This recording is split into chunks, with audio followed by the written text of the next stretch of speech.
नमस्ते मित्रांनो, चांगलं चॅनलमध्ये आपलं स्वागत आहे. मित्रांनो, आपल्या समवेत आहेत अखिल भारतीय बैलगाडा समालोचक संघटनेचे अध्यक्ष प्रताप तात्या आणि विकास सर पण आहेत. तात्या नमस्ते. नमस्ते. काल काय प्रकार घडला नेमका? नाही, काल काय प्रकार घडला एक तर तुम्हाला सांगतो मी. सोशल मीडिया, इंस्टाग्राम असेल, फेसबुक असेल, यापासून थोडंसं म्हणजे मला ते ओपन करण्याचा ते पाहण्याचा मला काही छंद नाही आणि तो मी काय बघत नाही. त्यातलं मला काय त्यातली आवड नाही.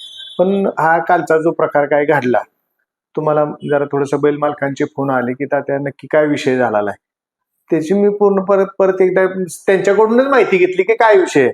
त्यावेळी त्यांनी मला सांगितले की तुमच्या असं असं बॅनर बाबा ते इंस्टाग्रामला निषेधाचा बॅनर आलाय, तुम्ही बकासूर प्रेमी, बकासूरला म्हणजे अकाउंट ज्यांनी काढलं असेल ते ज्यांनी मीडियावरती टाकलं त्यांच्या बाबा तुमच्या तिथं निषेध नोंदवलाय की तुम्ही त्या बैलाविषयी वाईट काहीतरी बोलला असं. आम्ही त्याच्यावरती काही इतकं लक्ष देत नाही. आमचा फोकस असतो बैलगाडी शर्यत आणि ती शर्यत म्हणजे ते पूर्णत्वाला नेणं हे आमचं काम असतं. पण आता ही जी टाकली कालची पोस्ट अज्ञानापोटी कोणी टाकली असेल, त्यांनी सुद्धा पूर्ण माहिती घेतली नसेल की बाबा नक्की हे तात्यांनीच केलेलं आहे का, तात्यांचाच आवाज आहे का, त्याची पूर्ण न माहिती घेता त्यांनी पोस्ट बनवली. परंतु ती बनवत असताना थोडंसं आम्ही ही क्षेत्र एक उंचीवरती नेत असताना म्हणजे असे अनेक लोक भेटत असते ती, काही जण आम्हाला मानणारी, काही जण थोडीशी आम्हाला विरोध. परंतु या बैलाविषयी आम्ही कुठल्याच बैलाविषयी आमचा कुठलाही समालोचक असेल कुणी कधीच बोलत नाही. बैलाच्या माध्यमात आम्ही कधी कुणाला बोलत नाही. परंतु काल जे आपण म्हणजे काय असतील त्या म्हणजे ज्यांनी ह्या व्हिडिओ बनवल्या त्यांनी अज्ञानापोटी बनवून माझी काय बदनामी केली असेल, खरोखर आपण थोडंसं वाईट वाटलं. कारण हे क्षेत्र उंचीवर न्यायचा प्रयत्न करत असताना ज्यांनी हे आता व्हिडिओ बनवले असतील त्यांच्या म्हणजे त्यांचा जन्म नसेल त्याच्या अगोदरपासून मी ह्या क्षेत्रात 100% आहे. परंतु थोडंसं वाईट वाटलं की आपला यात दोष नाही. म्हणजे चोर सोडून संन्यासाला फाशी म्हणते तो प्रकार झाला. पण मी काय बोलत नाही. मी बोललेला आणि मी बोललो असतो तर 100% मी जे काय ग्रुपवर माफी मागितली असते, तुम्ही जे माझ्याबद्दलच्या ज्या कमेंट केल्या किंवा काय जे म्हणजे आल्या की बाबा म्हणजे श्रद्धांजली असेल, शिवाय दिले असतील, त्यांनी मोठ्या मनानं मान्य सुद्धा केले असतील. आपण बऱ्याच वेळा बघितलं असेल मी मैदानात सुद्धा माफी मागाय कमी पडत नाही जिथं मी चुकतो तिथं. परंतु जिथं मी काही केलंच नाही तिथं तुम्ही नाहक माझी विनाकारण आपण बदनामी केली. विनंती राहिली इथून पुढं जे काय असतील कोण कमेंट करणारे असतील, ज्यांनी ह्या पोस्ट बनवणार असतील, चाहता वर्ग बैलाचा असेल, कृपया आपण पूर्ण त्याची खात्री घ्या. कोण बोललंय नक्की बघा, त्याची माहिती घ्या, नंतर आपण ह्या व्हिडिओ बनवा. कारण एखाद्याला विनाकारण बदनाम करणं आणि तुम्ही काल तो प्रकार केला, मला बदनाम करायचा तो केला. परंतु ठीक आहे, आम्ही समजून घेतो. आपल्यालाही कळालं असेल की नक्की काय बाबा तात्याच होते का दुसरं कोण होतं, बघून त्याची माहिती घ्या. त्या पद्धतीने आपण ह्या पोस्ट इथून पुढे टाका. तात्या, त्या दिवशी ज्यावेळेस बकासूरची आणि पाखरेची गटाला हार झाली त्यावेळेस असंख्य प्रेक्षक ज्या नंदीला देव म्हणून संबोधतात आणि लाखो प्रेक्षकांची मन दुखावली गेली त्या वक्तव्यामुळे, त्यावर आपल्या काय प्रतिक्रिया आहेत? काय होतं माहिती आहे का, शर्यत आहे. शर्यत म्हटली की हार आणि जीत आहे, दोन्ही नाण्याच्या बाजू आहेत. एखादा दिवस एखाद्याच्या म्हणजे त्याच्या जरी काय आपण नशिबात त्याच्या भाग्यात नसू म्हणून होऊ शकतं असं. कारण म्हणजे तो असणारा बैल, त्याच्याबरोबर असणारा बैल, दोन्ही बैल टॉपची बैल आहेत. थोडंसं त्यांच्या त्या दिवशीचा थोडंसं बैलाची काय कमकुवत म्हणजे त्याचं आजारपण असेल, काय त्याचं दुखत असेल, काय त्याला म्हणजे मुका प्राणी म्हणजे त्याला बोलता येत नाही असेल, त्याचे काय थोडेसे त्या दिवशी जरी कमी पळाला, थोडेसा लोक त्यांना म्हणजे आपल्या चाहत्याचं आपल्या बैलाची हार आणि तेही हिंदी केसरीच्या मैदानात न पाहणारे म्हणजे ज्यांना म्हणजे त्यांना अतिशय वेदना देणारी ती म्हणजे हार होती. त्याबद्दल म्हणजे थोडंसं आम्हाला सुद्धा वाईट वाटलं. आम्ही गेल्या वर्षी बी बघितलं असेल, तुम्ही कुशेगावच्या मैदानात बघितलं असेल, तो कडनं लागला, कडनं ती लॉबी टच झाली गाडी. आम्हाला वाटत होते कुठेतरी आम्हाला दिसत होती की कुठेतरी सामन्यात गाडी आली का काय. म्हणजे त्या खरं त्या बैलावर प्रेम करणारा असंख्य ह्या महाराष्ट्राने ह्या शर्यत उंचीवर न्यायचं काम केलं असेल तर त्या बैलानं 100% केलं. परंतु झाला, त्याची हार झाली. त्याबद्दल जरी आपल्याला सर्वांना दुःख झालं असेल, आम्हाला सुद्धा बेकार वाटतंच की चांगला बैल हा चांगलंच झालं पाहिजे, चांगल्याचं नाव राहिलं पाहिजे हे आम्हाला वाटतं. पण ते जरा थोडंसं हारजीत आहे, सगळ्यांनी आपण सुद्धा समजून घेऊया. समाजामध्ये अनेक प्रकारचे लोक असतात. म्हणजे काही लोकांचं कोण काय प्रिय असतं, कुणाचा म्हणजे एखादी व्यक्ती प्रिय असेल, बैल प्रिय असेल, त्या प्रिय व्यक्तीबद्दल कोणी जरा थोडंसं वाईट बोललं, त्या माणसाला 100% राग येतो. आणि कालचा तोच प्रकार झाला की त्या बैलाचा असंख्य चाहता वर्ग आहे. महाराष्ट्रात असेल, पूर्ण देशामध्ये 14 देशात हा बैल पोचला आणि 14 देशात या बैलानं शर्यत पोचवली आहे. त्याचा चाहता वर्ग बराच आहे. आणि त्या चाहत्या वर्गाला थोडंसं दुःख काल झालं की त्या बैलानं इतक्या मोठ्या मैदानात त्याची हार झाली. हा बैल हा म्हणजे तो एक देवगुणी बैल आहे आणि त्याच्याबद्दल थोडंसं हार खाल्ली आणि वाईट बोललं की माणसाला थोडंसं आपल्या प्रिय व्यक्तीला जसं आपल्याला वाईट वाटतं बोललेल्याचं, तसंच त्या बैलाचं सुद्धा चाहत्या वर्गाला थोडंसं त्याचं वाईट वाटलं. कारण तो बैल त्या मेहनतीवरती तो घडलेला बैल आहे. त्या बैल मालकाची अवस्था बघितली असेल आपण, त्याचे लहानपणीचे इंस्टाग्रामला बरेच वेळा फोटो बघता, त्या बैल काय लेवलला होता लहानपणी तेही बघता. मग त्या माणसानं म्हणजे मालकाने घेतलेली मेहनत असेल, त्या बैलाचं असेल म्हणजे कसब असेल, जे डोंगरावरती चढणे उतारणे, ते व्यायामाची पद्धत आणि त्या ह्याच्यातनं तो घडत गेला. आपण ते बघितलं असेल की 3 वर्षापूर्वी जेव्हा ही शर्यत चालू झाली त्यावेळी तो बिगर व्यसनीच होता. आपल्या इथे जायगावला औंधशेजारी जायगावला पळायला आला होता. त्याने 2 वेळा घाटात स्वतः मार खाल्ला, परंतु त्या मालकानं हार खाल्ली नाही. त्याने काय त्याला त्या बैला दिसला असेल त्याच्या पुढे देऊन जाणे, परंतु त्या मालकानं तो बैल घडवला आणि बैलात सुद्धा ती दमक होती आणि तो घडला. आणि म्हणजे आत्ताच्या पिढीत पहिली बैल पळत होती, आपण सुद्धा बघितली की रोज पळणारी बैल सुद्धा होती. म्हणजे आपल्या इथे जवळचीच बैल असतील, दुधनवाडीचा बावरे असेल, असे अनेक बैल आहेत. म्हणजे मोठा लक्ष असेल, आता निधन पावला, म्हणजे अनेक बैल आहेत ती जी रोज पळणारी होती. परंतु आत्ताच्या पिरियडला बघितलं तर थोडीशी कमकुवत बैल झाली. त्या बैलाच्या पटीत हे आत्ताची बैल लहान बैल आली, म्हणून त्या बैलाला एक मानावं लागेल. कारण तो बैल म्हणजे सलग पुशेगावचं गेल्यावर आपलं पेडगावचं मैदान गेल्या वर्षी बघितलं असेल, सलग 2 दिवस 1 नंबर केला. अशी बैल आता थोडी राहिलेली आहेत. आणि ह्या बैलावरती प्रेम करणारा असंख्य वर्ग, आम्ही सुद्धा त्या बैलावरती प्रेम करतो.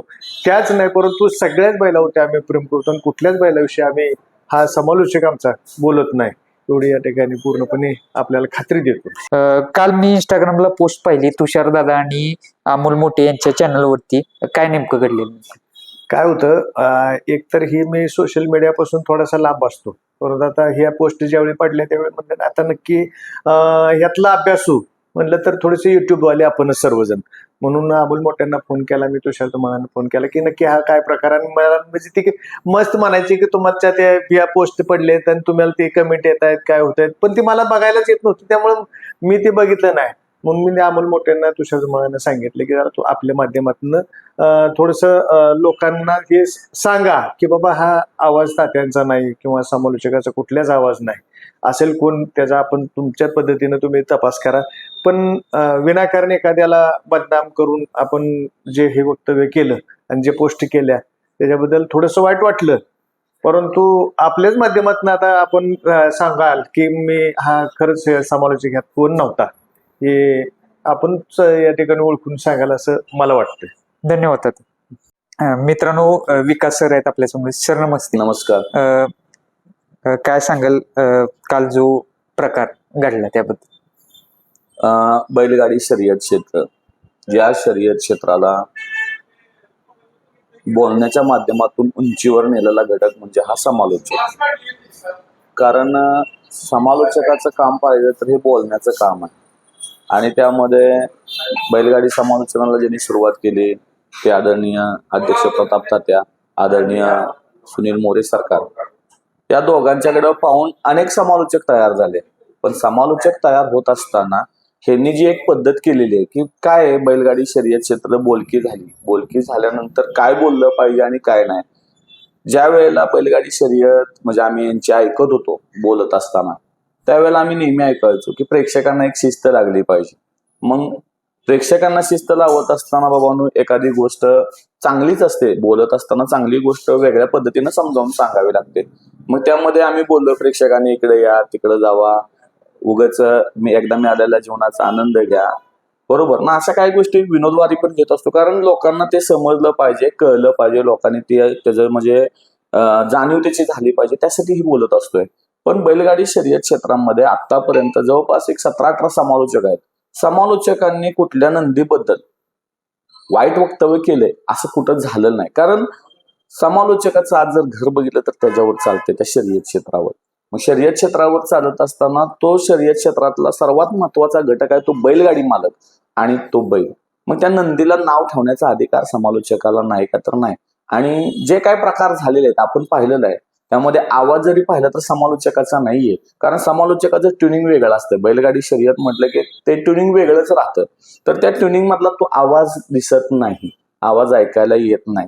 तर जे काल प्रकार झाला की काही जणांनी इन्स्टाच्या माध्यमातून तात्यांना ट्रोल केलं, काही जणांनी एक वेगळंच नाव पुढे घेतलं.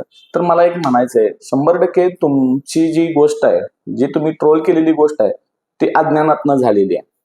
आता तात्यांच्या मार्गदर्शनाखाली आम्ही पण काम करतोय. काम करत असताना आम्ही काही गोष्टी तात्यांच्याकडनं शिकलोय.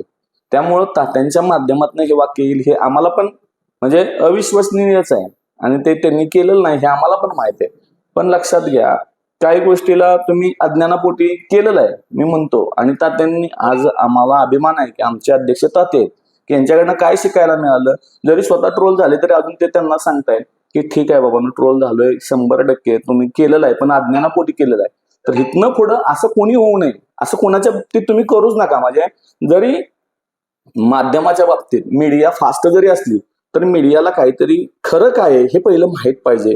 मग तुम्हाला जर एखादी गोष्ट माहीत नसेल तर तुम्ही त्याच्यावर वक्तव्य करणं किंवा त्याच्यावरती पोस्ट बनवणं हे खरोखर चुकीचं आहे. कारण आम्ही सगळी कलाकार मंडळी आहे आणि कलाकार मंडळींना सगळ्यात मोठा उत्साह भेटतो तो प्रेक्षकांच्याकडनं भेटतो. आणि त्यात जर प्रेक्षकांनी जर समजा एखादी चुकीचं बाबांनो बोलत असताना की बाबा हा समालोचक किंवा मी समालोचक म्हणून जर आम्ही जी एखादी चूकच केली नाही, त्या मग अशी बोलता बोलले जोर सोडून संन्यासाला पाशी उपयोग नाही ना. तुम्ही एक लक्षात घ्या, समालोचक म्हणून तात्याने 20-25 वर्ष, मोरेंनी 20-25 वर्ष घालवली. काय काय परिस्थिती होत्या, जर बंदीच्या अगोदरच्या परिस्थिती पाहिल्या तर खूप अडचणीचा विषय होता. खूप म्हणजे ते जाणं येणं टू व्हीलरवर लय त्रास घेतलाय लोकांनी ह्याच्यात. आणि ह्याच्यात जर तुम्ही सहजपणे एखाद्या विषयी एक वाक्य बोलला ना तर त्याचा विषय काय होतो बघा. एखाद्याला चांगलं म्हणायची जरी ताकद नसली तर एखाद्याला वाईट म्हणू नये. आणि एखाद्याला वाईट ठरवून तुम्ही चांगलं होता असं पण नाही. पण लक्षात घ्या, काही गोष्टीच्या मुळापर्यंत जावा. मूळ म्हणजे जे सत्य आहे ते लक्षात घ्या.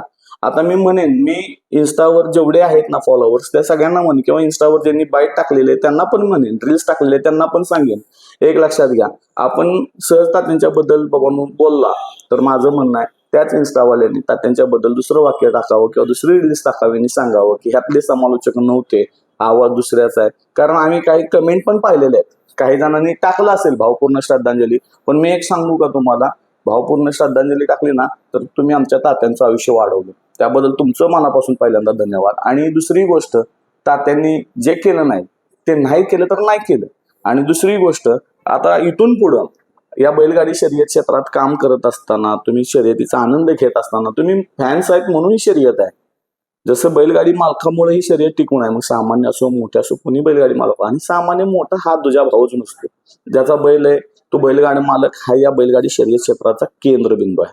आणि त्याच्याबद्दल आम्ही किंवा आमचे कोण समालोचक बोलणार नाहीत. इथून पुढे आम्ही एकच सांगेन की माझं एक म्हणणं आहे, आजपर्यंत अज्ञानापुढे तुम्ही एखादी बाईट टाकली असेल, रील्स टाकली असेल, तर आता मी एक 100% सांगेन तुम्हाला की तुमचं खरोखर आमच्यावरती प्रेम आहे. या प्रेमापोटी तुम्ही आणखीन सांगावं की तात्यांचा, समालोचकांचा आवाज नाही आणि हेच या कामाची पोचपावती राहील. कारण ते सायबरवरनं हे करत बसा, ते ट्रेस करा, त्यात काही हे नाही. म्हणजे एखाद्यानं अज्ञानापोटी केलंय, पण हितज्ञानी माणूस आहे ना, आम्ही यांचं वाक्य ऐकतोय की बाबा ह्यांनी सांगितलेल्या काही गोष्टी आम्ही पाळतोय, म्हणजे ह्यांचं खरोखर मोठं मन आहे. आणि मला 100% म्हणायचंय, इथून पुढे बाबा काही गोष्टी असतील तर ते समजून घ्या, माहिती करून घ्या आणि मग बोला. आणि त्या देवाबद्दल बोलणं म्हणजे आम्ही वारंवार सांगत असतो, कुठलीही गोष्ट असू द्या त्याच्यात कमबॅक असेल काय असेल, त्याच्यात एक वेगळी दैवी ताकद आहे. आणि ती दैवी ताकद तो त्याच्या फळावरच दाखवत असतो. परवा पण मी बोलत असताना आम्ही दोघंच होतो, मला वाटतंय निरेत, निकाल देत असताना एकच वाक्य बोललेलो. माझ्या वाचनात आलेलं वाक्य मी सतत त्या म्हणजे कौतुकास्पद त्या बैलांच्या बद्दल बोलत असतो. आणि बैलांचं कौतुक करणं, त्या मालकांचं कौतुक करणं आमचं कामच आहे. कारण सगळेजण आलेत नावासाठी आलेले आहेत आणि त्यांचं नाव झालं पाहिजे. आज बैलांचे व्यवहार कोणत्या पद्धतीनं कुठवर पोचलेले आहेत मग त्या लोकांनी तेवढ्या पैशाला व्यवहार करून बैल घेतलेले आहेत म्हणजे कुठेतरी नावासाठी आलेले आहेत. मी 100% सांगेन परिस्थितीला लागलेली जी नजर आहे ती कष्टानं काढावी लागते आणि ते कष्ट आपण बघतोय म्हणजे बैलांचा असेल बैल मालकांचा असेल त्या सर्व मालकांना पुन्हा एकदा पुढच्या मैदानांना शुभेच्छा देतो. आणि जे आपले सगळे इन्स्टा किंवा युट्यूबर्स हे इथून पुढे लक्षात घ्या बैलगाडी शर्यत क्षेत्र जसं आम्ही एक वसा घेतलाय की शर्यत क्षेत्र हे उंचीवर जावं तसं तुमचं पण काम आहे शर्यत क्षेत्र उंचीवर गेलं पाहिजे. त्यात असे काही मतभेद होईल असं कुठलंही वक्तव्य नसावं. त्यासाठी मी 100% तुम्हा सर्वांना हात जोडून आम्ही आमच्या समालोचकांच्या वतीने विनंती करेन की काही गोष्टी आहेत त्या गोष्टी त्याची सत्यता पहा आणि मग त्याच्यावरती पोस्ट असेल रील्स असेल टाका. एवढं बोलून थांबतो. धन्यवाद. धन्यवाद.